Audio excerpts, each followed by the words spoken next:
Hello everyone, कैसे हैं आप सब। आई होप आप सब अच्छे होंगे और आपकी तैयारी भी अच्छी चल रही होगी।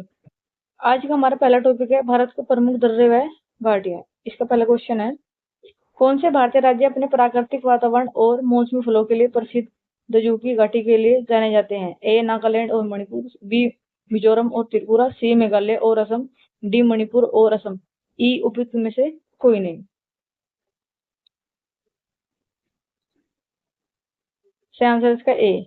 नागालैंड एवं मणिपुर की सीमा पर स्थित दुजुकू या जुकू घाटी को फूलों की घाटी के नाम से भी जाना जाता है। यह घाटी मौसमी पुष्पों और जुलू लिली के लिए प्रसिद्ध है। अगला प्रश्न है, घोड़े की नाल के आकार की पातालकोट घाटी का रमणीय दृश्य प्रदान करने वाले ताम्या हिल स्टेशन भारत के निम्नलिखित में किस राज्य केंद्र शासित प्रदेश में स्थित है। ए कर्नाटक, बी गोवा, सी पुडुचेरी, डी मध्य प्रदेश। सही आंसर है इसका डी मध्य प्रदेश। घोड़े की नाल के आकार की पातालकोट घाटी का रमणीय दृश्य प्रदान करने वाला ताम्या हिल स्टेशन भारत के मध्य प्रदेश के छिंदवाड़ा जिले के ताम्या तहसील में स्थित है, जो घने जंगलों और पहाड़ों की सुंदर और मनमोहक दृश्य प्रस्तुत करता है।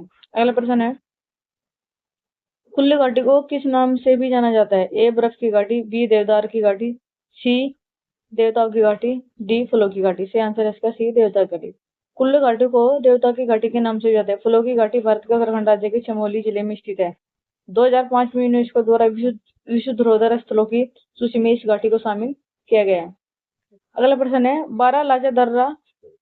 बारह लाचाला दर्रा निम्नलिखित में से किस दो राज्यों केंद्र शासित प्रदेश के जोड़ता है। ए हिमाचल प्रदेश और लद्दाख, बी पंजाब और हिमाचल प्रदेश, सी उत्तराखंड और लद्दाख, डी हिमाचल प्रदेश और उत्तराखंड। से आंसर इसका ए हिमाचल प्रदेश और लद्दाख। बारालाचा दर्रा लाहौल स्पीति जिले हिमाचल प्रदेश के को लेह लद्दाख से जोड़ता है। यह दर्रा मनाली लेह मार्ग का प्रमुख दर्रा है। अगला प्रश्न है, पांगी घाटी भारत के निम्नलिखित में किस राज्य केंद्र शासित प्रदेश में स्थित है। ए उत्तराखंड, बी हिमाचल प्रदेश, सी जम्मू और कश्मीर, डी लद्दाख। से आंसर है इसका बी हिमाचल प्रदेश। पांगी घाटी भारत के हिमाचल प्रदेश के चंबा जिले में स्थित है। इस घाटी से चंद्रभागा नदी निकलती है। अगला प्रश्न, वह मार्ग कौन सा है जो भारतीय राज्य सिक्किम को चीन के तिब्बतीय स्वायत्त क्षेत्र से जोड़ता है और प्राचीन सिल्क रोड के एक प्रशाखा का हिस्सा बनता है। ए सिपिकिला दर्रा, बी नाथुला दर्रा, सी जोजिला दर्रा, डी मुलिंग ला दर्रा। सी आंसर इसका बी नाथुला दर्रा। नाथुला दर्रा जो भारतीय राज्य सिक्किम को चीन के तिब्बतीय स्वायत्त क्षेत्र से जोड़ता है। भारत और चीन के बीच 1962 में हुए युद्ध के बाद इसे बंद कर लिया गया। इसे पुनः 4 जुलाई 2006 को व्यापार के लिए खोल दिया गया है। अगला प्रश्न है, दिए गए दर्रों और उनके स्थानों का कौन सा जोड़ा सही नहीं है। ए जोजिला और बरशीला दर्रा जम्मू और कश्मीर, बी बारालाचाला दर्रा और सिपिकिला उत्तर प्रदेश, थागाला, नीति पास और लिपुलेख हिमाचल प्रदेश, नाथुला और जेलेपाला ये है सिक्किम। ऑप्शन ए 1 और 2, बी 2 और 3, सी 3 और 4, डी 1 2 और 3। से आंसर इसका बी। इनका सही मिला नहीं है 2 और 3 का।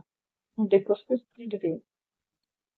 जोजिला और बुर्जिला दर्रा जम्मू और कश्मीर में, बारालाचा एमसीपी किला हिमाचल प्रदेश, नीति माना लेक उत्तराखंड, नाथुला और जलेपा सिक्किम, चांगला लद्दाख। अगला प्रश्न है, इनमें से कौन से राज्य पालघाट दर्रे से आपस में जुड़े हुए हैं। ए महाराष्ट्र और गोवा, बी केरल और तमिलनाडु, सी तमिलनाडु और आंध्र प्रदेश, डी कर्नाटक और केरल। से आंसर है इसका बी केरल और तमिलनाडु। पालघाट दर्रा पश्चिमी घाट पर्वत श्रेणी का एक बड़ा दर्रा है। नीलगिरी पहाड़ियों व अन्नामलाई पहाड़ियों के बीच में स्थित है। दर्रा लगभग 32 किलोमीटर चौड़ा और केरल तथा तमिलनाडु दोनों राज्यों के बीच यह दर्रा यातायात के प्रमुख मार्ग की भूमिका निभाता है। अगला प्रश्न है, निम्नलिखित में कौन सा पर्वतीय दर्रा उत्तराखंड में स्थित नहीं है। ए लिपुलेख, बी सिपिगिला, सी निधि दर्रा, डी मोलिंगा। से आंसर है इसका बी सिपकिला। सिपकिला दर्रा हिमाचल प्रदेश का एक प्रमुख पर्वतीय दर्रा है।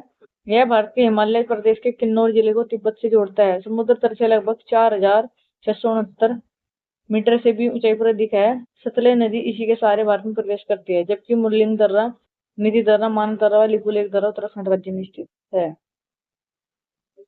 अगला प्रश्न है, जो जिला पास किसे जोड़ता है। ए जम्मू और तिब्बत को, बी नेपाल और तिब्बत को, सी लेह और कारगिल को, डी लेह और श्रीनगर को। सही आंसर है इसका डी लेह और श्रीनगर को। ये इन्हें जोड़ता है, जो जम्मू कश्मीर में स्थित है।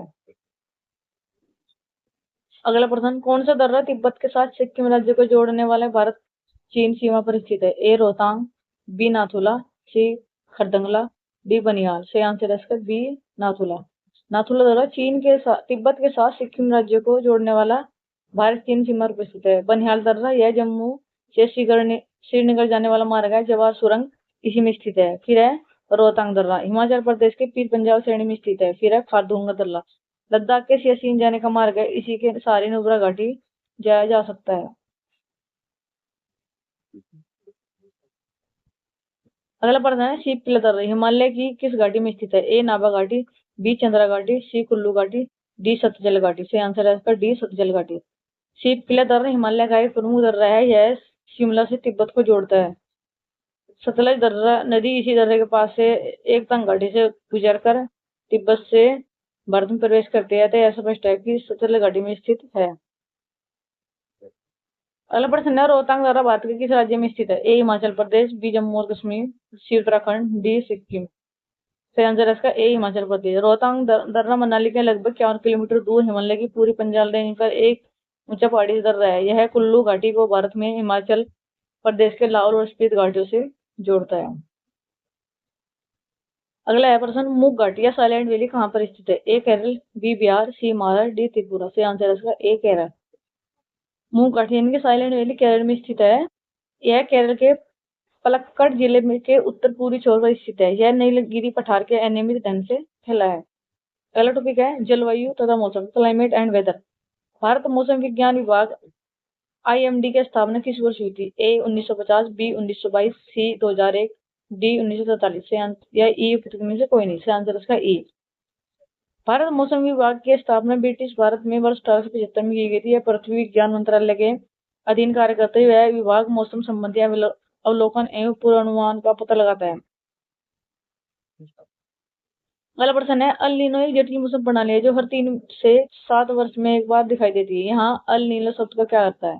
ए शुभ वर्षा ऋतु, बी बाल मसीहा चाइल्ड क्राइसिस, सी प्रारंभिक वर्षा ऋतु, डी बाल वर्षा ऋतु। सही आंसर है इसका बी बाल मसीहा चाइल्ड क्राइसिस। अल नीनो एक जटिल मौसम प्रणाली है जो हर 3 से 7 वर्ष में एक बार दिखाई देती है। अल नीनो शब्द का अर्थ है बाल मसीहा, यह गर्म जलधारा है। अल नीनो पूर्वी उष्णकटिबंधीय प्रशांत महासागर में सतही जल के असामान्य रूप से तापमान की स्थिति को दर्शाता है। अगला प्रश्न है, जल चक्र में बादलों का गठन निम्नलिखित किस प्रक्रिया द्वारा होता है? ए वाष्पीकरण, बी संघनन, सी अपघटन, डी गलनांक। सही आंसर है इसका बी संघनन।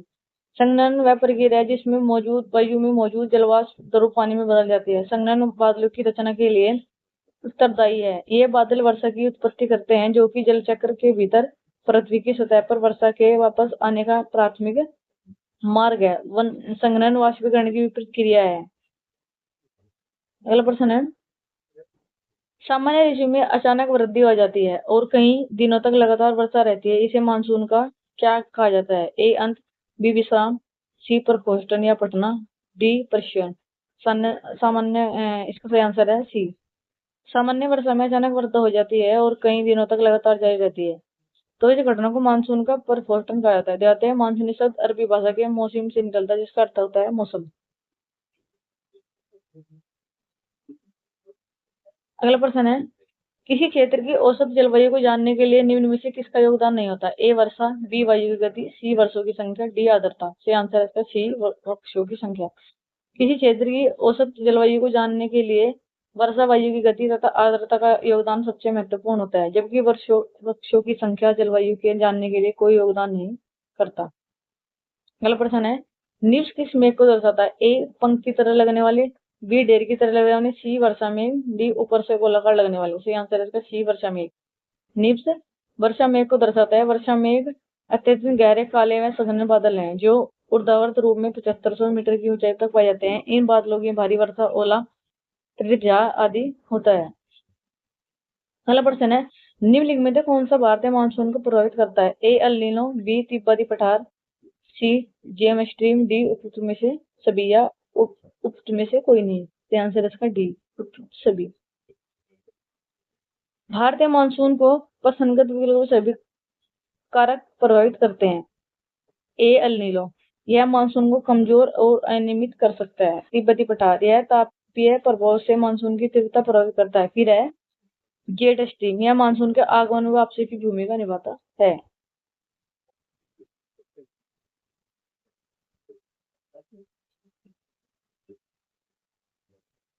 अगला प्रश्न है, शीत ऋतु की शुरुआत में तमिलनाडु के तटीय क्षेत्र में वर्षा का क्या कारण है? ए पूर्वी वर्षा, उत्तर पूर्वी वर्षा ऋतु मानसून, बी स्थानीय वायु परिसंचरण, सी शीतोष्ण चक्रवात, डी दक्षिण पश्चिम वर्षा ऋतु मानसून।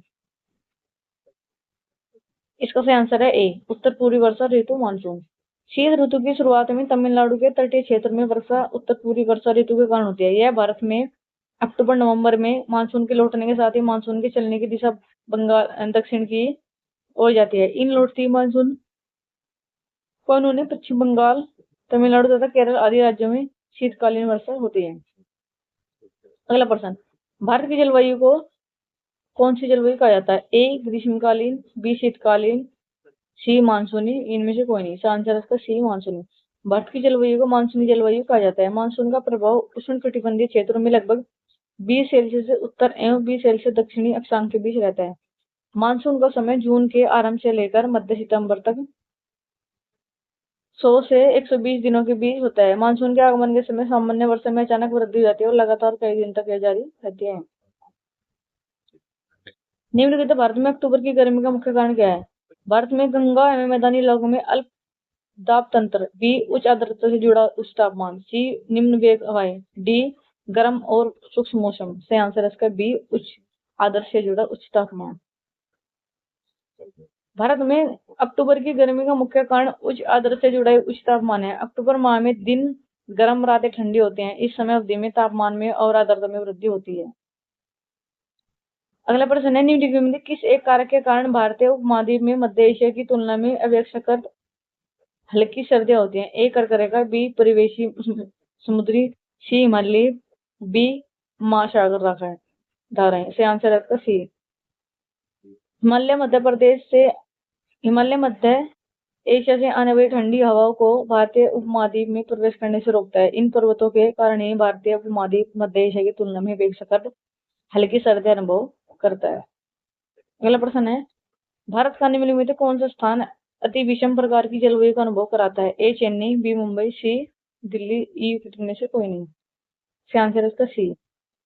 दिल्ली अति विषम प्रकार की जलवायु का अनुभव कराता है, जबकि मुंबई और चेन्नई उष्णकटिबंधीय जलवायु का अनुभव कराता है। दिल्ली समुद्र से बहुत दूर और मध्य अक्षांशों के लगभग नजदीक होने के कारण अत्यंत विषम जलवायु का अनुभव करती है। इसके विरुद्ध निम्न अक्षांशों के नजदीक होने पर महासागर के पास स्थित होने के कारण चेन्नई, मुंबई जैसे शहरों का तापांतर कम होता है और जलवायु सम रहती है। पहला प्रश्न है, सर्दियों के मौसम के दौरान उत्तर पूर्वी देश किस देश पर हावी रहता है? वे भूमि से समुद्र की ओर बहते हैं और इसलिए देश के अधिकांश भागों के लिए यह एक शुष्क मौसम है। ए काल बैसाखी, बी लू, सी व्यापारिक पवने, डी पश्चिमी विक्षोभ। सही आंसर है इसका सी। सर्दी के मौसम के दौरान भारत में उत्तर पूर्वी व्यापारिक पवने देश पर हावी रहते हैं। ये पवने भूमि से समुद्र की ओर बहती हैं और इसलिए देश के अधिकांश हिस्सों में शुष्क मौसम रहता है। इसके कारण मैदानी इलाकों में सर्दी की बारिश और पहाड़ों में बर्फबारी होती है। ऐसा इसलिए होता है क्योंकि इस क्षेत्र में ये हवाएं समुद्र से जमीन की ओर चलती हैं, जिससे ये नमी अपने साथ ले आती है। अगला प्रश्न है, भारतीय उपमहाद्वीप दक्षिण अमेरिका के उत्तर पूर्वी भाग और उत्तरी ऑस्ट्रेलिया में पाया जाता है। ए उष्णकटिबंधीय मानसूनी जलवायु, बी शुष्क जलवायु, सी उष्णकटिबंधीय आर्द्र जलवायु, डी उष्णकटिबंधीय आर्द्र और शुष्क जलवायु। सी आंसर इसका ए उष्णकटिबंधीय मानसूनी जलवायु। उष्णकटिबंधीय मानसूनी जलवायु भारतीय उपमहाद्वीप दक्षिणी अमेरिका के उत्तर पूर्वी भाग और उत्तरी ऑस्ट्रेलिया में पाई जाती है। वस्तुत उष्णकटिबंधीय प्रदेश में अर्थात कर्क रेखा से मध्य रेखा के बीच, मकर रेखा के मध्य के बीच उष्णकटिबंधीय आर्द्र जलवायु का विकास हुआ। कर्क व मकर रेखा के मध्य विभिन्न अक्षांशों पर वर्ष भर सूर्य की किरणें के लंबवत पड़ने के कारण अंतर उष्णकटिबंधीय विसरण क्षेत्र की उपस्थिति इस प्रकार की जलवायु को उष्णमात्र बना देती है। अगला प्रश्न है, भारत के उत्तर पश्चिम भागों में इनमें से किस एक के कारण शीतकाल के दौरान वर्षा होती है? ए दक्षिण पश्चिम मानसून, बी पश्चिमी विक्षोभ, सी चक्रवाती दबाव, डी निवर्तनीय मानसून। सही आंसर है इसका बी पश्चिमी विक्षोभ। भारत के उत्तर पश्चिमी भाग में पश्चिमी विक्षोभ के कारण शीतकाल के दौरान वर्षा होती है। शीत ऋतु के दौरान वर्षा के दक्षिणायन होने के कारण भूमध्य सागर से आने वाली पछुआ जेठ धाराएं दक्षिण की तरफ मुड़ जाते हैं, जिससे फलस्वरूप हिमालय के कुछ भाग पर हिमपात तथा भारत के उत्तर पश्चिमी राज्यों में वर्षा ऋतु प्राप्त होती है। अगला प्रश्न है, भारत में निम्नलिखित मानसून के प्रभाव की सामान्य दिशा निम्नलिखित में से कौन सी है? ए दक्षिण की से उत्तर की ओर, बी दक्षिण पूर्व से दक्षिण उत्तर की ओर, सी दक्षिण पश्चिम से दक्षिण पूर्व की ओर, डी दक्षिण पश्चिम से उत्तर पूर्व की ओर।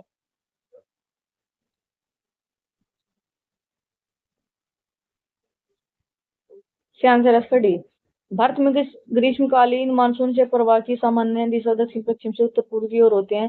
शीतकालीन में इसकी दिशा उत्तर पूर्व से दक्षिण पश्चिम की ओर होती है। भारत में 12% वर्षा दक्षिण पश्चिम तथा मानसून से प्राप्त होती है। वर्षा ऋतु में भारत के में उच्च तापमान के कारण उत्तर पश्चिमी भारत में निम्न दाब की स्थिति बनती है, जिस कारण दक्षिण पश्चिम मानसून हवाएं भारत में प्रवेश करते हैं। दक्षिण पश्चिम मानसून सर्वप्रथम भारत के केरल राज्य से प्रवेश करते हैं, जिसे यहाँ मानसून विस्फोट के नाम से भी जाना जाता है। अगला प्रश्न है, पश्चिमी विक्षोभ जिसके कारण उत्तर पश्चिमी भारत में बारिश होती है, उसका उत्पत्ति स्थल क्या है? ए काला सागर, बी कैप्शन सागर, सी भूमध्य सागर, डी अरल सागर। इसका आंसर है सी भूमध्य सागर। पश्चिमी विक्षोभ के कारण उत्तर पश्चिमी भारत में बारिश होती है, जिसकी उत्पत्ति स्थल भूमध्य सागर है। भूमध्य सागर में उठी तूफानी हवा से ही पश्चिमी विक्षोभ कहते हैं। उत्तर पश्चिम भारत में भूमध्य सागर से आने वाली चक्रवाती विक्षोभ शीत ऋतु में वर्षा करती है, जो रबी की फसल के लिए बहुत लाभकारी होती है। इसमें तेज हवा के चलने से गरज के साथ वर्षा होती है। अगला प्रश्न है, भारत में कितनी फसली ऋतु होती हैं? ए 2, बी 1, सी 3, डी 4। तो आंसर है इसका सी। 3 फसलें होती हैं, रबी, खरीफ और जायद की फसलें। रबी की फसलों में गेहूं, चना, मटर आदि, सरसों आदि, जो प्रारंभ में यानी अक्टूबर नवंबर माह में बोई जाती है और मार्च अप्रैल में काट ली जाती है। फिर है खरीफ की फसल, धान, ज्वार, बाजरा, जो जून जुलाई में बोई जाती है और अक्टूबर नवंबर में काट ली जाती है। और इनके बीच में है जायद की फसल, करेला, ककड़ी, तरबूज आदि, मार्च अप्रैल में बोई जाती है और जून जुलाई में ये काट ली जाती है। अगला प्रश्न है, भारत की उच्चतम वार्षिक वर्षा कहाँ दर्ज हुई? ए नामची सिक्किम, बी जुरू राजस्थान, सी Mauritius मोरिनसाम Meghalaya, D Chamba Himachal Pradesh. Answer है इसका सी। उच्चतम जो दर्ज हुई थी 11,872 mm यानी कि 464 इंच। अगला प्रश्न है, उस दिन को वर्षा दिन माना जाता है जिस दिन वर्षा होती है 3 mm, 2 mm, 2.5 mm और डी 12.5 mm। सही आंसर है इसका सी 2.5 mm। भारत में मानसून दक्षिणी हिंद महासागर और अरब सागर की ओर से हिमालय की ओर आने वाली हवाओं पर निर्भर करता है। जब ये हवाएं भारत के दक्षिण पश्चिमी तट पर पश्चिमी घाट से टकराते हैं तो भारत तथा आसपास के देशों में भारी वर्षा होती है। जिस दिन वर्षा 2.5 mm होती है उस दिन को वर्षा दिन माना जाता है। वर्षा की तीव्रता मापने वाले यंत्र को वर्षमापी कहते हैं। मुख्यतः mm या cm में नापा जाता है। विश्व में सबसे ज्यादा वर्षा भारत में मॉरिशस में होती है। अगला प्रश्न है, निम्नलिखित में से कौन सम्मिलित नहीं है? ए आंधी उत्तर प्रदेश, बी काल वैशाखी पश्चिम बंगाल, सी लो लो उत्तर पश्चिम भारत, डी आम्र वर्षा उड़ीसा। सही आंसर है इसका डी आम्र वर्षा। ये सही नहीं है, इसका सही आंसर है डी। ग्रीष्म ऋतु में असम एवं पश्चिम बंगाल में तीव्र आर्द्रता हवाएं चलने लगती है, जिससे गरज के साथ वर्षा हो जाती है। इन हवाओं को पूरी भारत में नॉर्वेस्टर एवं बंगाल के काल वैशाखी नाम से जानते हैं, जबकि कर्नाटक में इसे चेरी ब्लॉसम में काफी वर्षा कहते हैं, जो काफी कृषि के लिए लाभदायक होता है। आम की फसल के लिए लाभदायक होने के कारण से दक्षिणी भारत केरल में आम्र वर्षा कहते हैं। उत्तर पश्चिमी भारत के शुष्क भागों में ग्रीष्म ऋतु से चलने वाली गर्म शुष्क हवा को लू कहते हैं।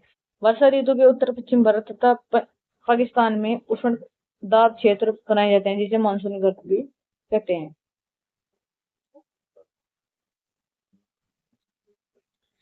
अगला टॉपिक है भारत की मिट्टियां, सॉइल ऑफ इंडिया। इसका पहला प्रश्न देखिए, इस प्रक्रिया में मिट्टी के एक्सचेंज कॉम्प्लेक्स पर सोडियम आयनों का संचय शामिल है, जिसे परिणाम स्वरूप सोडिक मिट्टी यानी कि सोलांट्रेज का निर्माण होता है। ए क्षारीकरण, बी पॉल्डोजुलेशन, सी कैल्सिफिकेशन, डी मरुस्थलीकरण या ई उपयुक्त में से कोई नहीं। से आंसर इसका ए क्षारीकरण एक प्रक्रिया है जिसमें मिट्टी के एक्सचेंज कॉम्प्लेक्स पर सोडियम आयनों का संचयन शामिल है, जिसके परिणामस्वरूप सोडियम मिट्टी सोलिनेटर का निर्माण होता है।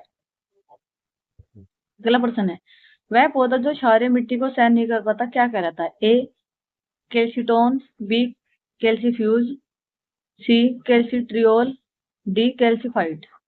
तो आंसर इसका बी कैल्सीफ्यूज। वे पौधे जो क्षारीय मात्रा को नहीं सहन कर पाते कैल्सीफ्यूज पौधे कहलाते हैं। इनमें उगने के लिए अम्लीय मात्रा की जरूरत होती है। इन पौधों को लाइम हेटर्स भी कहा जाता है। अगला प्रश्न है, निम्नलिखित में कौन हाइड्रोक्सियन मिट्टी का लक्षण है? ए गलेई का विकास, बी ऑक्सीजन की कमी, सी ए और बी दोनों, डी हाइड्रोजन की कमी। सी आंसर इसका सी ए और बी। हाइड्रोफोलिक या हाइड्रोमोर्फिक मिट्टी की प्रमुख विशेषताएं हैं कि इनमें ऑक्सीजन की कमी होती है तथा ऑक्सीजन की कमी से ही सूक्ष्म जीवों का जैविक क्रियाकलाप धीमा होता है, जिससे मिट्टी का विशेष रंग विकसित होता है, जिसे गलेई कहा जाता है। गलेई का विकास जल जमाव व ऑक्सीजन की कमी का संकेत है। इस प्रकार की मिट्टी को जलमग्न मृदा भी कहा जाता है। अगला प्रश्न है, बड़े मिट्टी के जानवर विशेष रूप से प्रचुर मात्रा में केंचुए और सकेरे जीवाणु विशेषता वाली मिट्टी होते हैं। ए मल मिट्टी, बी मोर मिट्टी, सी नाड़ मिट्टी, डी नोरिड मिट्टी। से आंसर इसका ए मल मिट्टी। बड़े मिट्टी के जानवर विशेष रूप से प्रचुर मात्रा में केंचुए और सकेरे जीवाणु अपघटन की विशेषता वाली मिट्टी मल मिट्टी कहलाती है। जीवाणु अपघटन के लिए अम्लीय या हल्की क्षारीय मात्रा अच्छी होती है। मल मिट्टी इसके लिए सबसे उपयुक्त होती है। इसमें फास्फोरस व नाइट्रोजन जैसे पोषक तत्वों की प्रचुरता होती है, जिससे जीवाणु अपघटन में ज्यादा प्रभाव होते हैं। अगला प्रश्न, निम्नलिखित में कौन भारत में कपास की खेती के लिए सबसे आदर्श क्षेत्र है? ए ब्रह्मपुत्र घाटी, बी सिंधु गंगा घाटी, सी दक्षिण का पठार घाटी, जी कच्छ करण घाटी।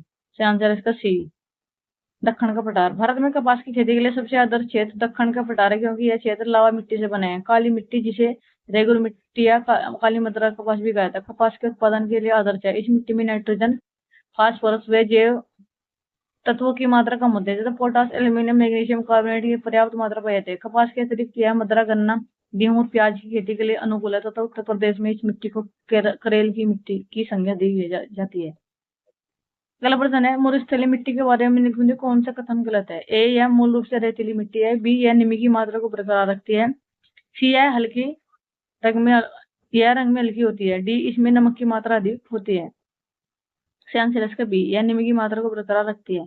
मरुस्थलीय मिट्टी में नगण्य वर्षा का अत्यधिक वाष्पीकरण के कारण मृदा में कमी तथा कार्बनिक तत्वों की अल्पता से ह्यूमस का अभाव पाया जाता है। यह मृदा में रेत सर्वाधिक मात्रा में पाई जाती है। यह मूल रूप से रेतीली मिट्टी होती है तथा रंग में हल्की होती है। इस मृदा में क्षारीय तथा लवणीय गुण होने के कारण नमक की मात्रा अधिक पाई जाती है। यह मृदा देश की कुल मृदाओं का लगभग 4.32% है। अगला प्रश्न है, सूक्ष्म मृदा जिसमें ठोस तथा छिद्र दोनों शामिल है का एक इकाई आयतन द्रव्यभार क्या कहलाता है? ए कण घनत्व, बी इनविजिबल कोइनी, सी कण घनत्व तथा स्थूल घनत्व दोनों, डी स्थूल घनत्व। से आंसर इसका डी स्थूल घनत्व। सूक्ष्म मृदा एक इकाई आयतन द्रव्यभार स्थूल घनत्व है। भूमि उपयोग का मिट्टी प्रबंध प्रथाओं के जवाब में मिट्टी की सघनता की स्थिति को चिन्हित करने के लिए थोक घनत्व का नियमित रूप से मूल्यांकन किया जाता है। मिट्टी का थोक घनत्व मिट्टी की एक निश्चित मात्रा के द्रव्यमान के वजन को दर्शाता है। अगला प्रश्न है, एक संसाधन के रूप में मिट्टी के कटाव और ह्रास को मिट्टी के संबंध में प्रमुख खतरा माना जाता है। निम्नलिखित में कौन सा विकल्प मिट्टी के संरक्षण का सर्वोत्तम उपाय नहीं है? ए घास पात से ढकना, बी आश्रय आवरण शेल्टर बेल्ट, सी बारिश के पानी में बह जाना, डी समुच्चय जुताई कंटूर कल्टीवेशन। से आंसर इसका सी बारिश के पानी में बह जाना। मिट्टी एक बहुमूल्य संपदा यह सबसे मुख्य और आधारभूत संसाधन है। प्रत्यक्ष या परोक्ष रूप से विभिन्न प्रकार के जीवों को भरण पोषण करते हैं। मृदा संरक्षण में विश्व के विभिन्न क्षेत्रों में मृदा अपघटन को रोकने के लिए भिन्न भिन्न विधियां अपनाई जाती है, जिनमें संरक्षण की विधियां वनों की रक्षा, वर्षारोपण, बांध बनाना, मुव्युदार, बाढ़ नियंत्रण, अत्यधिक चराई पर रोक, पट्टीदार या सीढ़ीदार का समोच्च रेखीय जुताई तथा सस्यावर्तन, ये सभी मृदा संरक्षण के सर्वोच्च उपाय हैं।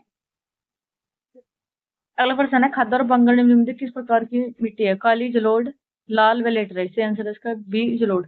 नाले नदी द्वारा लगाई गई मिट्टी को जलोढ़ मिट्टी कहते हैं। इस मिट्टी में पोटाश की बहुलता होती है, लेकिन नाइट्रोजन, फास्फोरस व ह्यूमस की कमी होती है। यह भारत की सबसे उपजाऊ मिट्टी है।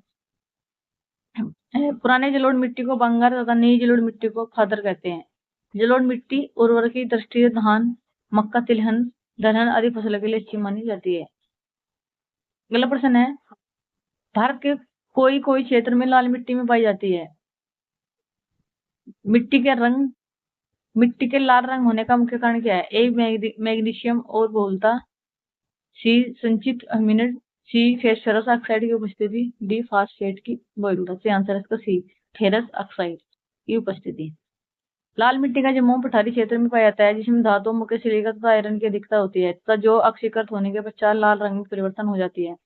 जल योजित रूप से मिट्टी पीली दिखाई पड़ती है। यह मिट्टी छत्तीसगढ़, झारखंड, ओडिशा, आंध्र प्रदेश, कर्नाटक तथा तमिलनाडु में पाई है। मिट्टी कपास, दाल, गेहूं तथा मोटे अनाज उपयुक्त हेतु उपयुक्त है। अगला प्रश्न है टेरा रोसा शब्द का तात्पर्य। ए पीली मिट्टी, बी लाल मिट्टी, सी एक द्वीप से नहीं, डी उपयुक्त में से कोई नहीं। इसका आंसर इसका बी लाल मिट्टी। टेरा रोसा का तात्पर्य लाल मिट्टी से। यह एक प्रकार की लाल कले मदर है जो चूना पत्थर के अपक्षय से प्राप्त होती है।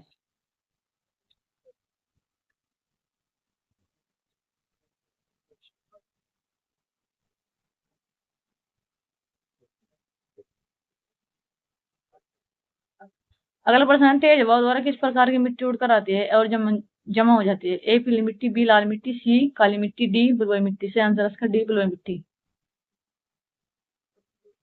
बलुई मिट्टी में तेज बालू की अधिक मात्रा पाई जाती है। यह मिट्टी तेज हवाओं के द्वारा एक स्थान से उड़कर दूसरे स्थान पर जमा हो जाती है। निम्नलिखित किस राज्य में काली मिट्टी मात्रा पाई जाती है? ए जम्मू और कश्मीर, बी बिहार, सी गुजरात, डी झारखंड। से आंसर है इसका सी गुजरात। काली मदरा दक्षिण के पठार के अधिकतम भाग पर पाई जाती है। यह मदरा महाराष्ट्र, गुजरात, कर्नाटक, तेलंगाना, आंध्र प्रदेश तथा तमिलनाडु में मुख्य रूप से पाई जाती है।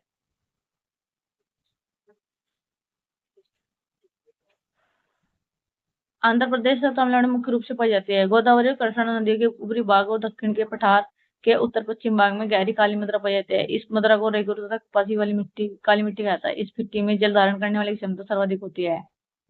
रासायनिक दृष्टिकोण से इन मदर में चूना, लोहा, मैग्नीशियम, एल्यूमिनियम तो पोटासियम की मिलता है। इसके फास्फोरस, नाइट्रोजन और जैव पदार्थ भी कम होते हैं।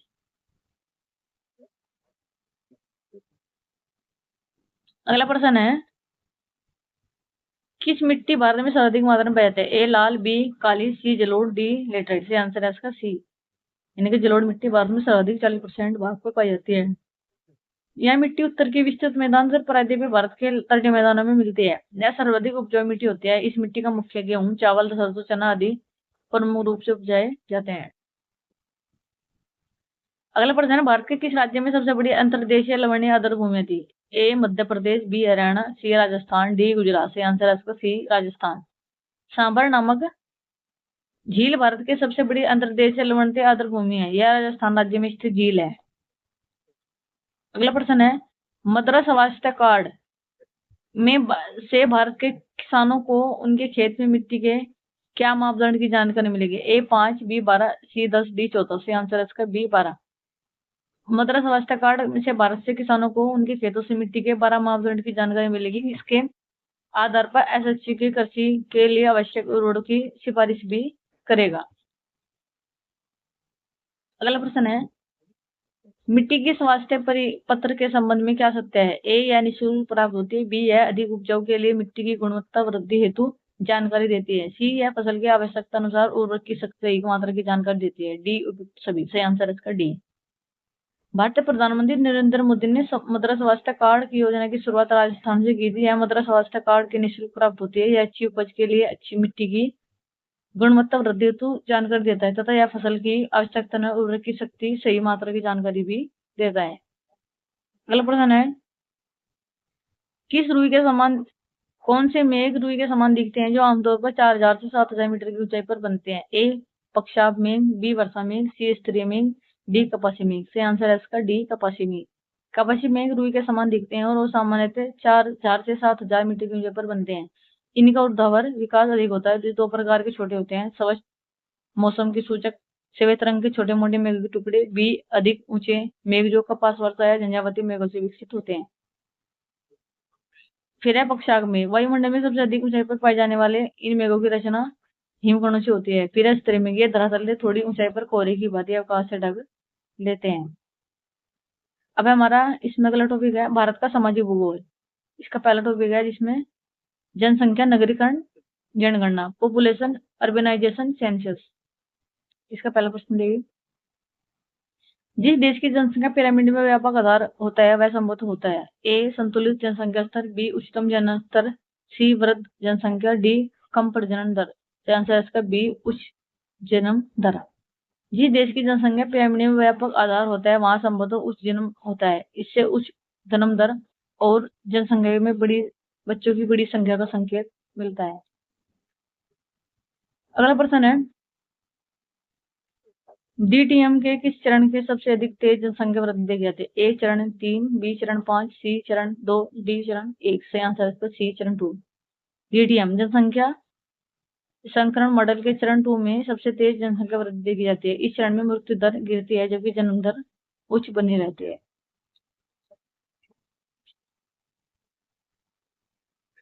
अगला प्रश्न है, जनसंख्या घनत्व क्या है?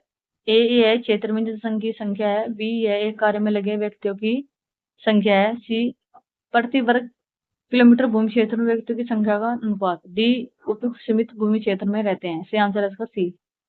प्रति वर्ग किलोमीटर क्षेत्र में व्यक्तियों की जनसंख्या के अनुपात को जनसंख्या घनत्व कहा जाता है। वर्तमान में भारत का जनसंख्या घनत्व 382 है वर्ग किलोमीटर। अगला प्रश्न है, भारत का थार मरुस्थल विश्व का सबसे घनी आबादी वाला मरुस्थल है जिसका जनसंख्या घनत्व कितना है? ए 75 व्यक्ति प्रति किलोमीटर, बी 83 व्यक्ति प्रति किलोमीटर, सी 70 व्यक्ति प्रति किलोमीटर, डी 45 व्यक्ति किलोमीटर। से आंसर है इसका बी 83। थार रेगिस्तान होने का सबसे व्यापक रूप से घनी आबादी वाला रेगिस्तान जिसका जनसंख्या घनत्व 83 व्यक्ति प्रति किलोमीटर है। अगला प्रश्न है, निम्नलिखित में कौन जनसंख्या परिवर्तन का घटक नहीं है? ए रुग्णता, बी परिवर्तन, सी मृत्यु, डी जन्म। से आंसर इसका ए रुग्णता। जनसंख्या में परिवर्तन को परिवर्तन, माइग्रेशन, मृत्यु तथा जन्म प्रभावित कहते हैं किंतु रुग्णता का प्रभाव प्रत्यक्ष रूप से इस पर पड़ नहीं पड़ता है। अगला प्रश्न है, प्रति 1000 लोगों पर जीवित जन्मों की वार्षिक संख्या को किस नाम से जाना जाता है? ए इनमें से कोई नहीं, बी सामान्य प्रजनन दर, सी कुल प्रजनन दर, डी क्रूड एसोसिएट जन्म दर। से आंसर इसका डी। किसी क्षेत्र विशेष से प्रत्येक 1000 जनसंख्या पर एक वर्ष में पंजीकृत जीवित जन्मों की वार्षिक संख्या को एसोसिएट जन्म दर कहलाता है। अगला प्रश्न है, निम्नलिखित में कौन जनसंख्या वितरण का प्रभावित करने वाला आर्थिक कारण क्या है? ए शहरीकरण, बी खनिज, सी औद्योगिकरण, डी पानी की उपलब्धता। से आंसर इसका डी पानी की उपलब्धता। शहरीकरण, औद्योगिकरण और खनिज जनसंख्या वितरण को प्रभावित करने वाले आर्थिक कारण है जबकि पानी की उपलब्धता जनसंख्या वितरण को प्रभावित करने वाले आर्थिक कारकों में शामिल नहीं है। अगला प्रश्न है, निम्नलिखित से भारत के किस राज्य में जनसंख्या घनत्व बहुत कम है? ए गोवा, बी अरुणाचल प्रदेश, सी केरल, डी इनमें से कोई नहीं। से आंसर इसका बी अरुणाचल प्रदेश में इनकी जनसंख्या घनत्व है 17 व्यक्ति प्रति किलोमीटर, सबसे कम। 2011 की जनगणना के अनुसार इसकी जो कुल जनसंख्या है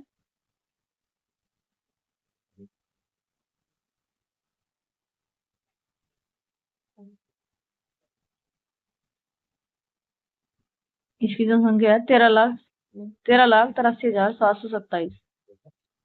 यह भारत का एक उत्तर पूर्वी राज्य है।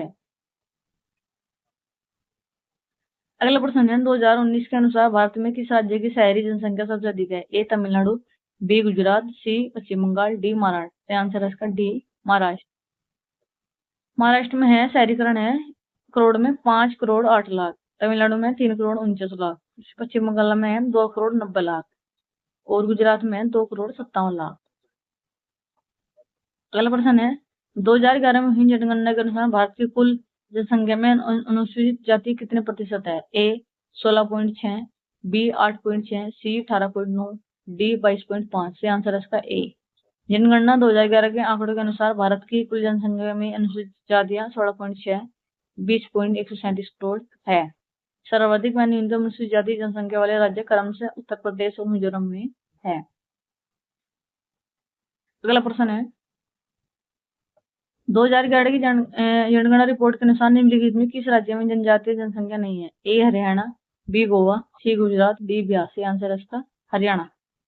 इसमें कई और भी जिले हैं इसके अलावा हरियाणा के पुडुचेरी, दिल्ली, चंडीगढ़, पंजाब इनमें भी कोई अनुसूचित जनजाति नहीं है। भारत में सर्वाधिक अनुसूचित जनजाति मध्य प्रदेश में पाई जाती है तथा केंद्र शासित प्रदेश में लक्षद्वीप में सर्वाधिक जनसंख्या पाई जाती है। 15वीं जनगणना 2011 के अनुसार यह देश की कुल संख्या का 8.6% है। अगला प्रश्न है, 2011 की जनगणना के रिपोर्ट के अनुसार निम्नलिखित में से किस राज्य में जनसंख्या घनत्व सर्वाधिक है? ए पश्चिम बंगाल, बी केरल, सी Uttar Pradesh, D Bihar. C answer है इसका डी बिहार। 2011 की जनगणना के अनुसार बिहार राज्य का जनसंख्या घनत्व सर्वाधिक है। जनसंख्या घनत्व की दृष्टि से 3 प्रमुख राज्य बिहार 11,006, पश्चिम बंगाल में 1,080, केरल में 806, 860।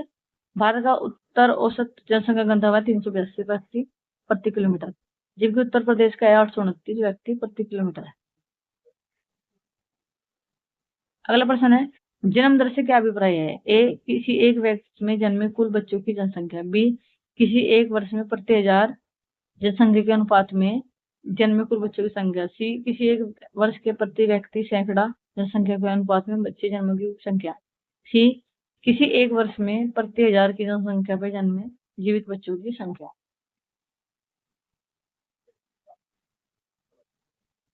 आंसर इसका डी, किसी एक वर्ष में प्रति 1000 की जनसंख्या में जन्मे जीवित बच्चों की संख्या जन्म दर कहलाती है। अगला प्रश्न है, भारत की लगभग आधी जनसंख्या मात्र 5 राज्यों में रहती है।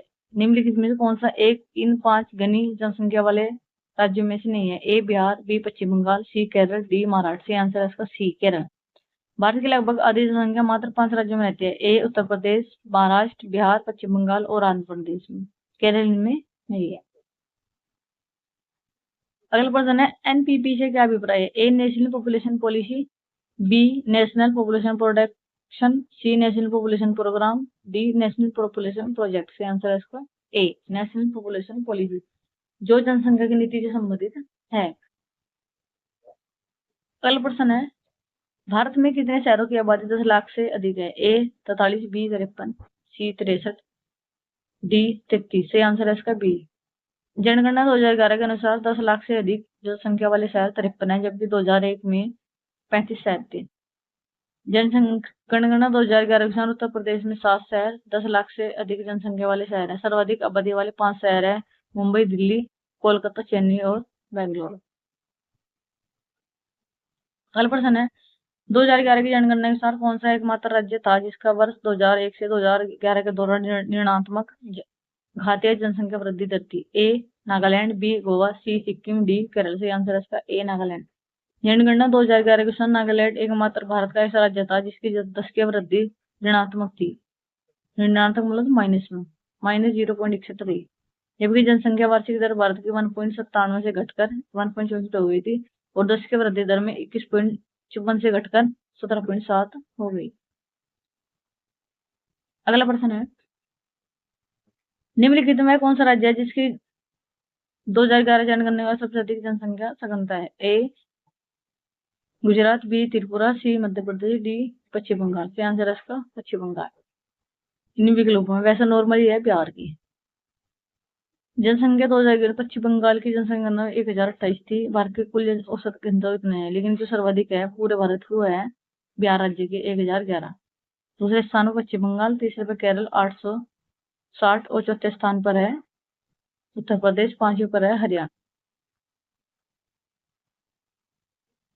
अगला प्रश्न है, भारत का सबसे कम जनसंख्या वाला राज्य? ए, सिक्किम, बी, अरुणाचल प्रदेश, सी, मिजोरम, डी, अरुणाचल प्रदेश। आंसर है इसका ए, सिक्किम।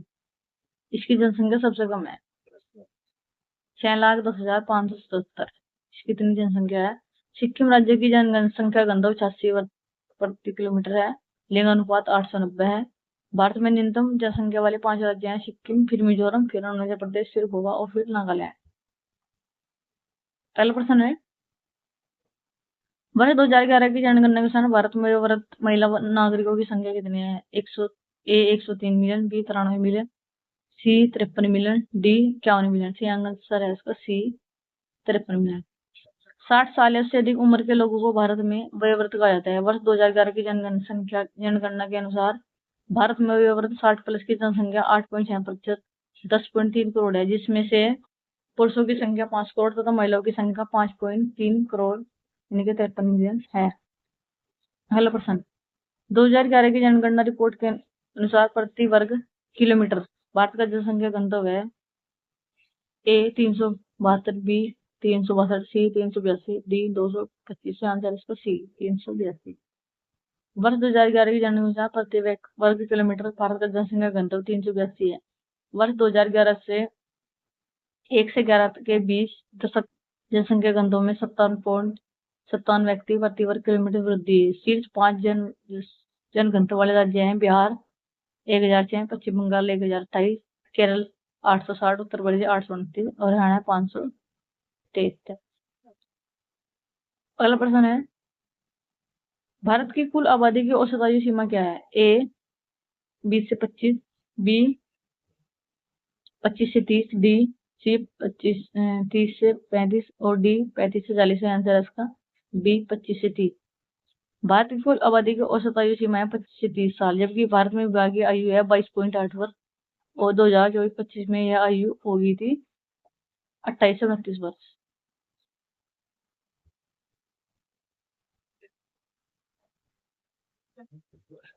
अगला प्रश्न है, 2017 में दर्ज भारत में शहरीकरण की स्थिति क्या है? ए 25 से 30%, बी 30 से 35%, डी सी 45 से 50%, डी 50 से 50%।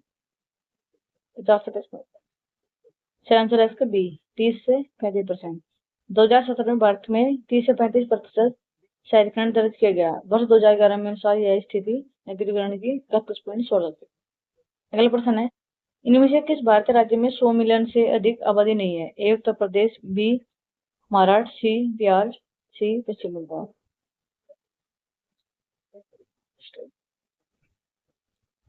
आंसर इसका डी। भारत की जनगणना 2011 के आंकड़े के अनुसार भारत का सर्वाधिक जनसंख्या वाला राज्य है बिहार 1006, सबसे कम है अरुणाचल प्रदेश 17। जनसंख्या की दृष्टि से सबसे बड़ा केंद्र शासित प्रदेश दिल्ली है, जब जनसंख्या की दृष्टि से सबसे छोटा केंद्र शासित प्रदेश लक्षद्वीप है। भारत का जनसंख्या घनत्व 382 वर्ग किलोमीटर। भारत में सर्वाधिक जनसंख्या उत्तर प्रदेश, सबसे कम है सिक्किम। भारत में सर्वाधिक साक्षरता दर वाला राज्य केरल है। यह है 2011 का अंतिम आंकड़ा। अगला प्रश्न है, जनसंख्या 2011 के अनुसार भारत तीसरा सबसे अधिक आबादी वाला राज्य कौन सा है? A Maharashtra, B Madhya Pradesh, C Paschim Bengal, D Bihar. C answer है इसका डी बिहार। जनगणना 2011 के अनुसार बिहार की जनसंख्या इतनी है, जनसंख्या वाला भारत का तीसरा सबसे बड़ी आबादी वाला राज्य है। बिहार का लिंगानुपात है 1000 पुरुषों पर 911 महिलाओं का था। बिहार की साक्षरता दर 61.80। जनसंख्या में उत्तर प्रदेश प्रथम तथा महाराष्ट्र द्वितीय स्थान पर है। अगला प्रश्न है, 2011 और 2001 से और 2011 की जनसंख्या के बीच भारत की जनसंख्या में कितने प्रतिशत की वृद्धि हुई है? ए 20.70, बी 17.70, सी 14.40, डी 24.40। आंसर है इसका बी 17.70। भारत की 15वीं जनगणना 2011 के अनुसार वर्ष 2021 से 2011 में भारत की जनसंख्या में 17.7% की दर से 18 करोड़ आबादी बढ़ी है। भारत का क्षेत्रफल पूरे विश्व में क्षेत्रफल का 2.14% है, लेकिन विश्व की कुल आबादी की तुलना में 17.5% लोग भारत में रहते हैं। पिछली जनगणना में यह आंकड़ा 16.8 था।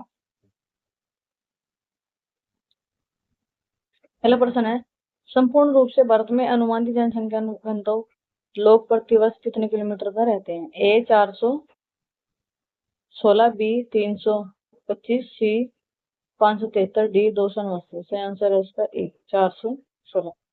वर्तमान समय में संपूर्ण रूप से भारत में अनुमानित जनसंख्या घनत्व 416 प्रति व्यक्ति है। 2001 के अनुसार यह था 382।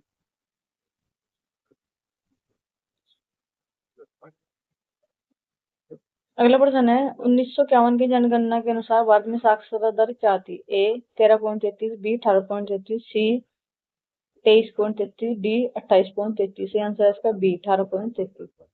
1951 की जनगणना के अनुसार भारत की साक्षरता दर थी 18.33, जो 2011 की जनसंख्या में 74.4 हो गई थी।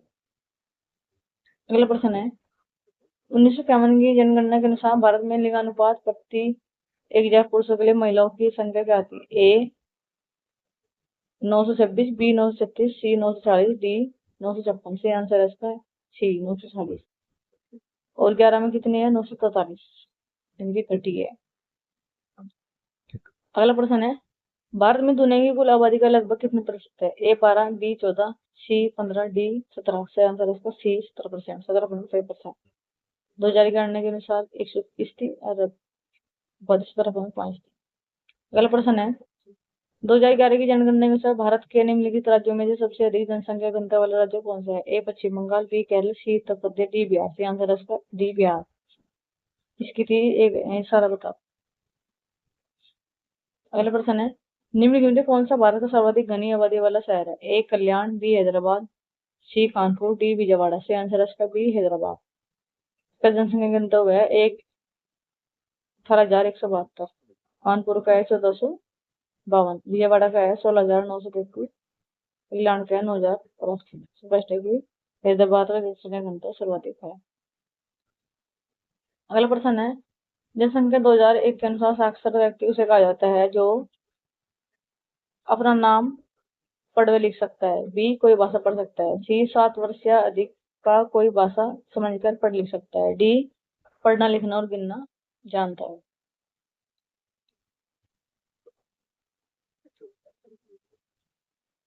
तो आंसर है सी साक्षर। 7 वर्ष या उससे अधिक आयु का जो व्यक्ति किसी भाषा को समझ सकता है, उसे लिख या पढ़ सकता है, वो साक्षर कहलाता है। साक्षरता दर 7 वर्ष या उससे अधिक आयु वाली कुल जनसंख्या के साक्षरता के प्रतिशत की जनसंख्या को साक्षर दर कहते हैं।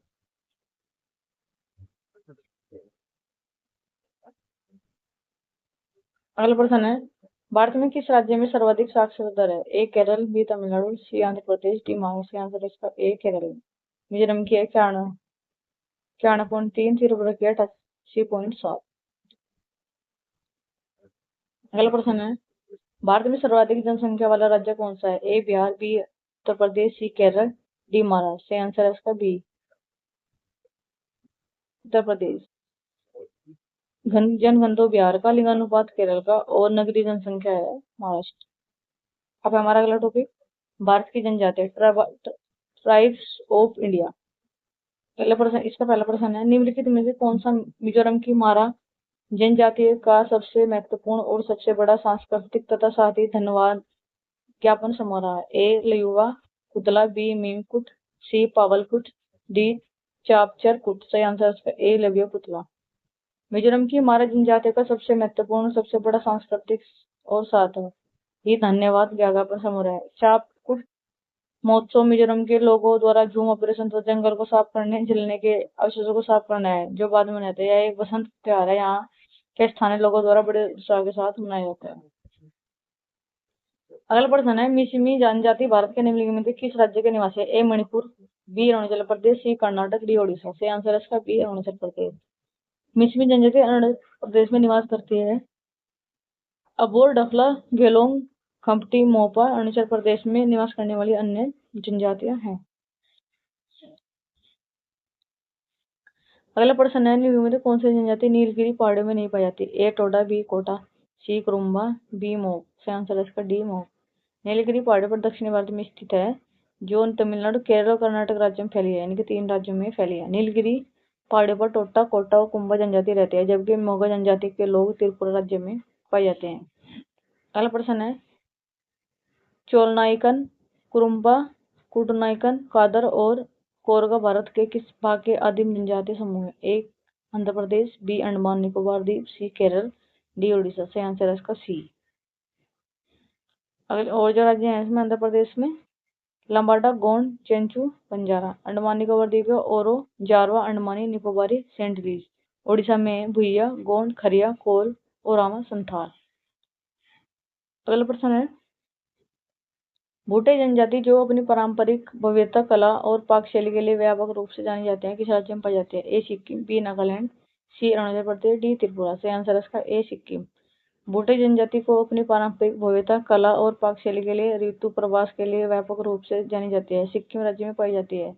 नागालैंड में नागा, गारो, कुकी, मिकिर, अरुणाचल प्रदेश में डफला, मिसमी, अबोर व त्रिपुरा में लुसाई और रंगा आदि जनजातियां पाई जाती है।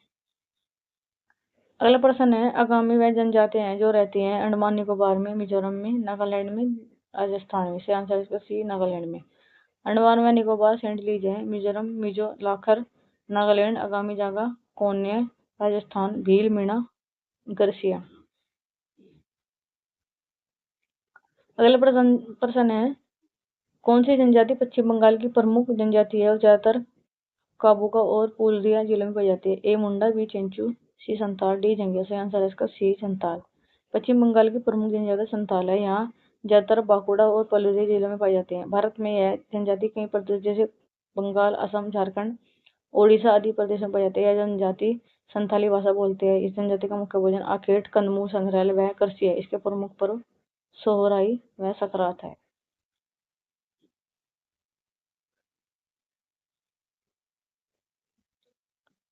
अगला प्रश्न है, मसाई जनजाति के लोग लंबे, बहुत गहरे भूरे रंग की त्वचा वाले होते हैं, जो ज्यादातर पाए जाते हैं दक्षिणी अफ्रीका में, मध्य एशिया में, कांगो बेसिन में, पूर्वी अफ्रीका में। सही आंसर है इसका डी, पूर्वी अफ्रीका में। मसाई जनजाति के लोग लंबे, गहरे भूरे रंग की त्वचा वाले होते हैं, ज्यादातर पूर्वी अफ्रीका, केन्या और उत्तरी तंजानिया में पाई जाती है। अगला प्रश्न है, अबतानी जनजाति निम्न में से किस राज्य की मूल निवासी है? ए नागालैंड, बी अरुणाचल प्रदेश, सी झारखंड, डी छत्तीसगढ़। सही आंसर है इसका बी अरुणाचल प्रदेश। अबतानी या तानी जनजाति अरुणाचल प्रदेश की मूल जनजाति है। लोग अरुणाचल के लोअर सुबनसिरी जिले के जीरो वैली में निवास करते हैं। इनकी कुल जनसंख्या लगभग 24,608 है, जो अरुणाचल प्रदेश की कुल जनसंख्या का 2.26% है। इस भाषा का नाम भी अबतानी भाषा है, जो चीनी तिब्बत परिवार की भाषा है। ये सूर्य और चंद्रमा की पूजा करते हैं। अगला टॉपिक है इसका, एक क्वेश्चन है, गारो और खासी किस राज्य की सहयोगी राजभाषाएं हैं? ए मेघालय की, बी झारखंड की, सी आंध्र प्रदेश की, डी छत्तीसगढ़ की। सही आंसर है इसका ए मेघालय की। गारो और खासी मेघालय राज्य की सहयोगी राजभाषाएं हैं। अंग्रेजी का प्रयोग मेघालय की अधिकारिक भाषा के रूप में किया जाता है। मेघालय में बोली जाने वाली गारो और खासी भाषा को संविधान की 8वीं सूची में शामिल करने की मांग की जा रही है। अब इसका भारत, इसका भूगोल क्या है? भारत का आर्थिक भूगोल, इकोनॉमिक ज्योग्राफी और इंडिया। इसका जो पहला टॉपिक है वह कृषि।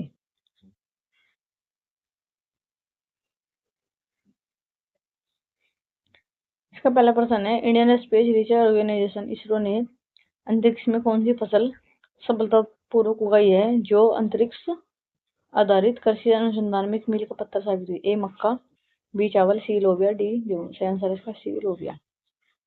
इसरो ने अंतरिक्ष में लोबिया फसल सफलतापूर्वक उगाई, जो भारत के लिए अंतरिक्ष आधारित कृषि अनुसंधान में मील का पत्थर साबित हुई।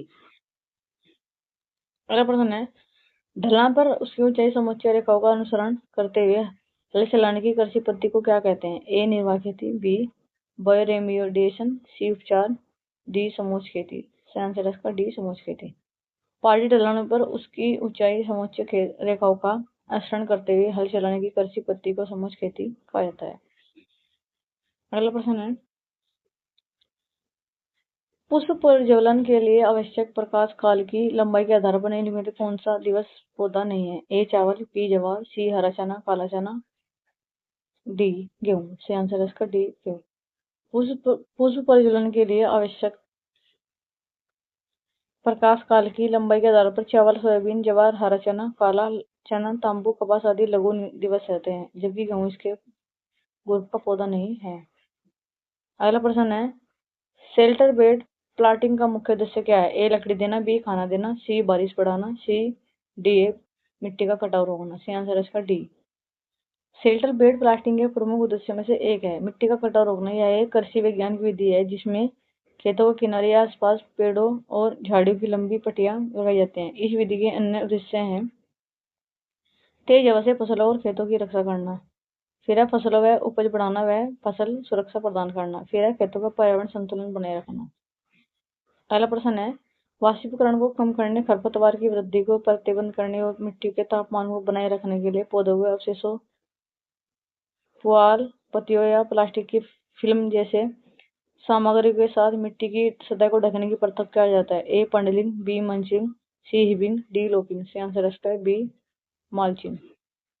माल्चिंग एक प्रकार की कृषि प्रक्रिया है जिसमें वाष्पीकरण को कम करने, खरपतवार की वृद्धि को प्रतिबंध करने और मिट्टी के तापमान को बनाए रखने के लिए पौधों के अवशेषों, पुआल, पत्तियों या प्लास्टिक की फिल्म जैसी सामग्री के साथ मिट्टी की सतह को ढका जाता है। माल्चिंग दो प्रकार के होते हैं, ऑर्गेनिक और दूसरी है इनऑर्गेनिक।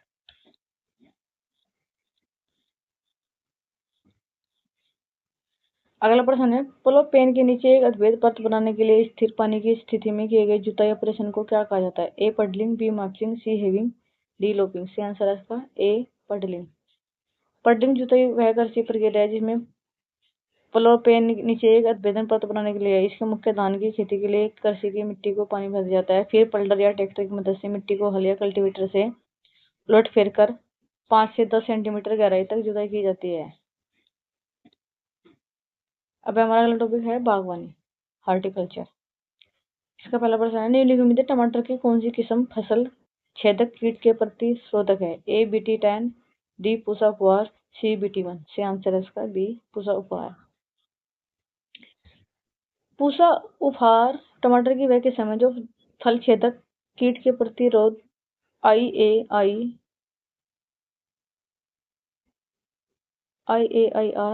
में विकसित किस्म के पौधे अनिश्चित वृद्धि, सीधे मोटे तने वाले और गहरे हरे पत्तों वाले होते हैं। फल छेदक कीट टमाटर का एक गंभीर कीट है क्योंकि यह उपज को 40% तक कम कर देते हैं। छोटे पौधे हरों से भूरे रंग के होते हैं जिन पर उंगली के आधे आकार की गहराई धारे पाई जाती है। अगला प्रश्न है, सेंट्रल एगमार्क प्रयोगशाला यहाँ स्थित है? ए मुंबई, बी नासिक, सी पुणे, डी नागपुर। से आंसर है इसका डी नागपुर।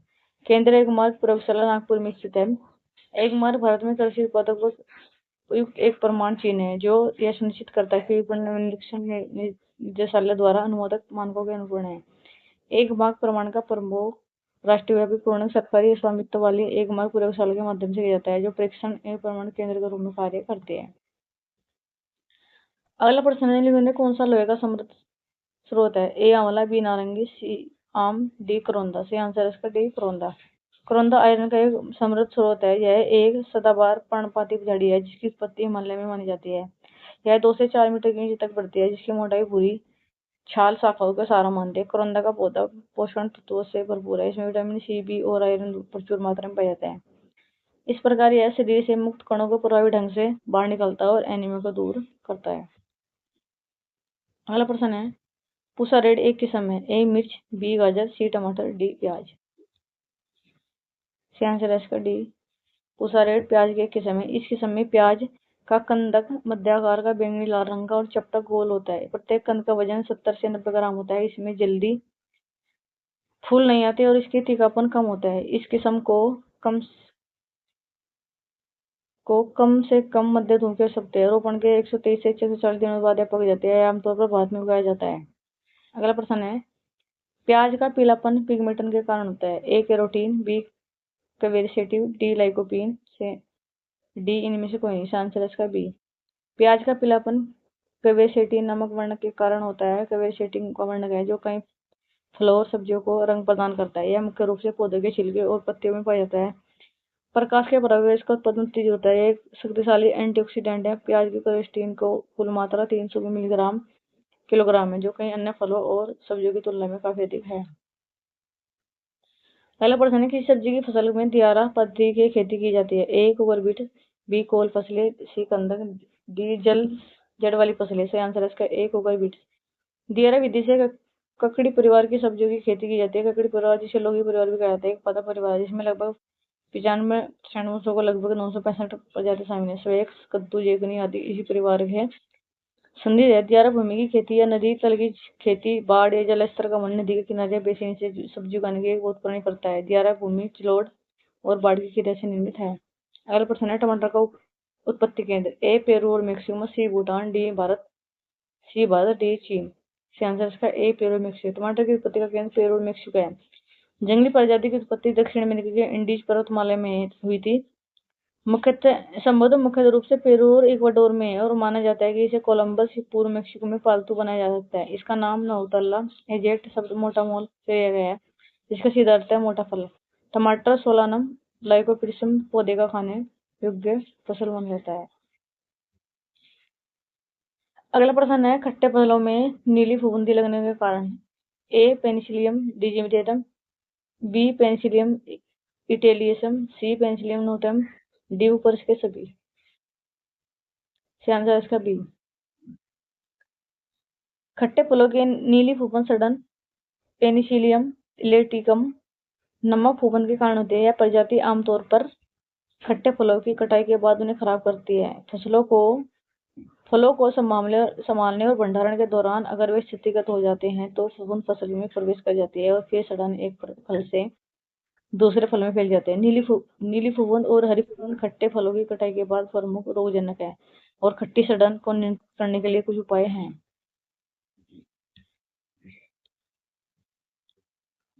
अगला प्रश्न है, सिम्बो सिम्बोपोगेटन फ्लेक्स वन औषध है। ए जावा सिंट्रोल, B Jammu lemon grass, C West India lemon grass, D पूर्वी भारतीय लेमन ग्रास। सी आंसर है इसका डी पूर्वी भारतीय लेमन ग्रास। सिम्बोपोगेटन फ्लेक्स औषध को पूर्वी भारतीय लेमन ग्रास या मालागार घास भी कहा जाता है। यह भारत, श्रीलंका, बर्मा और थाईलैंड में पाई जाने वाली एक बारहमासी घास है। इसके ताजे कटे पत्तों के भाप अवसाद द्वारा इसका शोषक तेल निकाला जाता है। इसे अल्कोहल का उपयोग करने में निकाला जाता है। माना जाता है इस तेल में औषधीय गुण होते हैं। अगला प्रश्न है, पूसा नारंगी गोंदा के फूल का रंग कैसा है? ए लाल, बी सल्फर पीला, सी नारंगी, डी क्रेमोमा। सी आंसर है इसका सी नारंगी। पूसा नारंगी गोंद के फूल नारंगी रंग के होते हैं। फूल खिलने की अवधि 40 से 50 दिन लंबी होती है। पौधे 60 से 65 सेंटीमीटर ऊंचे, मजबूत और एक समान होते हैं, जिन्हें गहरे हरे पत्ते होते हैं। बुआई 125 से 135 दिन बाद गहरे नारंगी फूल खिलते हैं, जिनमें जालदार पकड़े होते हैं। कैरोटीनॉइड से भरपूर 329 मिलीग्राम 1000 ग्राम पकड़ते हैं। इसका व्यापक रूप से पोल्ट्री उद्योग, खाद्य, फार्मास्यूटिकल, न्यूट्रिसाइड उद्योग में उपयोग किया जाता है। पहला प्रश्न है, गेंदे के फूल की उत्पत्ति कैसी हुई थी? ए यूरेशिया, बी मैक्सिमो, सी चीन, डी भारत। से आंसर है इसका बी मैक्सिमो। गेंदे का फूल मूल रूप से मेक्सिको में उत्पन्न होता है, चाहे वह फ्रांस हो या अफ्रीका। दोनों प्रकार के गेंदे मेक्सिको और ग्वाटेमाला के मूल निवासी हैं। इनकी खोज 16वीं शताब्दी से आरंभ हुई थी और 16वीं शताब्दी के अंत में यूरोप और उत्तरी अफ्रीका लाया गया, जहाँ जल्दी ही बगीचे में लोकप्रिय हो गए। गेंदा मूल रूप से कैलेंडुला परिवार का फूल है, जो नारंगी और पीले के विभिन्न शेडल से चमकीले होते हैं। अगला है, पहला प्रश्न है, पूसा रोपणी किस समय? मिर्च की, टमाटर की, आलू की, बैंगन की। से आंसर है इसका टमाटर की। पूसा रोपणी टमाटर की किस समय? इस किस्म को भारतीय कृषि अनुसंधान संस्थान द्वारा वर्ष 2005 में विकसित किया गया था। इस किस्म के फल लंबे समय तक ताजे रहते हैं। ये मध्याकार के होते हैं और इनकी त्वचा चिकनी, मोटी और लाल होती है। इस किस्म की औसत उपज 412 क्विंटल प्रति हेक्टेयर है। अगला प्रश्न है, इनमें से कौन सा सही ढंग से मेल नहीं खाता है? ए अदरक प्रकंद, बी लहसुन कंदक, सी आलू कंदक, डी शकरकंद स्टोलेंट। सी आंसर है इसका डी शकरकंद स्टोलेंट। यह एक अदरक का एक प्रकंद है जो मिट्टी की सतह पर या ठीक उसके नीचे नहीं उगता। प्रकंद से लगभग 3 फीट ऊपर तक हरे पत्ते निकलते हैं, जबकि इसकी निचली सतह से जुड़े निकलते हैं। लहसुन एक स्कंदयुक्त जड़ी बूटी है, जिसका अर्थ है यह अलग अलग टुकड़ों में साथ मिलकर उगता है। इसमें से प्रत्येक लोब को लहसुन की कली कहा जाता है। आलू तने के कंद होते हैं, बड़े स्टोलन मोटे होकर भंडारण में विकसित होते हैं। अगला प्रश्न है, फूल गोभी में चावल जैसा स्वाद निम्नलिखित कारणों से होता है? ए धान के खेत में उग रहा है, बी प्रतिकूल तापमान, सी कोई कमी नहीं, डी उपयुक्त में से कोई नहीं। आंसर है इसका बी। फूल गोभी में कलियों का समय से पहले पकना चावलीपन की विशेष कारण। इस स्थिति में फूल की डंठल लंबी हो जाती है, फूल की कलियां दानेदार और ढीली हो जाती हैं। फूल की कलियां ढीली मखमली और दिखने लगती है, डंठल लंबी हो जाती है, पकने की अवस्था में छोटी सफेद कली बन जाती है। इसका मुख्य कारण तापमान में उतार चढ़ाव है। अगला प्रश्न है, प्रति बैंगन के किस समय जिसे दो प्रजातियों में संस्करण द्वारा विकसित किया जाता है? ए वैशाली और मंजरी गोटा, सी अर्का कुसुमकर, डी मंजरी गोटा, सी पीपसी और पूसा क्रांति, डी जुमली बोले और पंथ ऋतु। से आंसर इसका ए। प्रगति बैंगन की किस्म है जिसे वैशाली और मंजरी गोटा के संस्करण द्वारा विकसित किया है, 1988 में जारी किया गया था। यह वैशाली का एक अंतर संस्करण है। इसका पौधा अर्ध सीधा और झाड़ीनुमा होता है। यह बैंगनी रंग का एक अंडाकार आकार होता है। पौधे कठोर और गिरने के प्रतिरोध होते हैं। इसकी फसल अवधि है 180 से 190 दिन। औसत उपज है 350 क्विंटल प्रति हेक्टेयर। अगला प्रश्न है, केले के पनामा रोग की रोकथाम निम्न किसके द्वारा की जाती है? ए कापर फफूंदनाशक छिड़काव, बी जस्ता वाग का छिड़काव, सी मिट्टी में चूना का प्रयोग, डी पर्याप्त सिंचाई प्रदान करना। सी आंसर है इसका सी मिट्टी में चूने का प्रयोग। मिट्टी में चूने का प्रयोग डालने से केले के पौधे में लगने वाले पनामा रोग से बचाव जाता है। पनामा रोग एक मुरझाने वाला रोग है जो फ्यूजेरिया ऑक्सीस्पोरम नामक कवक के कारण होता है। यह रोगजनक कवकनाशी दवाओं के प्रतिरोध होता है। इसका नियंत्रण केवल पौधे संरक्षण उपयोग तक सीमित है। पनामा रोग आधुनिक समय से विनाशकारी पौधे रोग में एक विकसित है। अगला प्रश्न है, एक रोग है, सब्जियों की ग्रीन हाउस खेती का प्राथमिक उद्देश्य क्या है? ए जल्दी उपज प्राप्त करने के लिए, बी ऑफ सीजन आप प्राप्त करने के लिए, सी फसल को उद्योग से बचाने के लिए, डी अधिक उपज प्राप्त करने के लिए। सही आंसर इसका बी। ग्रीन ग्रीन हाउस में सब्जियों की खेती का मुख्य उद्देश्य ऑफ सीजन में भी उपज प्राप्त करना है। यह अनुकूल परिस्थितियां प्रदान करने के फसलों को प्रतिकूल मौसम और विभिन्न कीटों से बचाकर उपज को बनाए रखता है। ग्रीन हाउस पौधों के लिए उपयुक्त सूक्ष्म जलवायु प्रदान करता है और ऐसी वृद्धि और फल फूलने को संभव बनाता है जो खुले खेतों में संभव नहीं। इसलिए ग्रीन हाउस को नियंत्रित वातावरण ग्रीन हाउस कहा जाता है।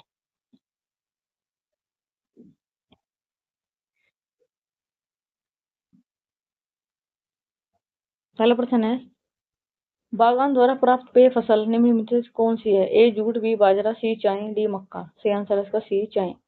कॉफी, चाय आदि को पेय फसल कहा जाता है क्योंकि इसके लिए कच्चा माल पौधों से प्राप्त होता है। ये पेय फसल की खेती के लिए कृषि की वर्षारोपण प्रणाली का पालन किया जाता है। चाय और कॉफी दो प्रमुख पेय फसल है जो भारत में उगाई जाती है। वाणिज्य मंत्रालय द्वारा चाय कॉफी एक रबड़ बागान में उगाई जाती है। अगला प्रश्न है, व्यावसायिक उपयोग के लिए सब्जियां, फूल और फल उगाने की क्रिया के लिए निम्नलिखित में से किस शब्द का उपयोग होता है? A horticulture, B organic culture, C pisciculture, D vermiculture. सही आंसर है उसका ए हार्टिकल्चर। हार्टिकल्चर विज्ञान की वह शाखा जिसमें अनाज, फूल और पौधे उगाए जाते हैं। आर्बोरिकल्चर है वर्ष झाड़ी सजावटी के लिए। पिसिकल्चर मछली पालन का अध्ययन। फिर है वर्मिकल्चर है केंचुआ पालन का अध्ययन। आई होप आपको हमारी क्लास अच्छी लगे। अगर आपको क्लास अच्छी लगे तो वीडियो को शेयर कीजिए और लाइक कीजिए। थैंक यू, धन्यवाद।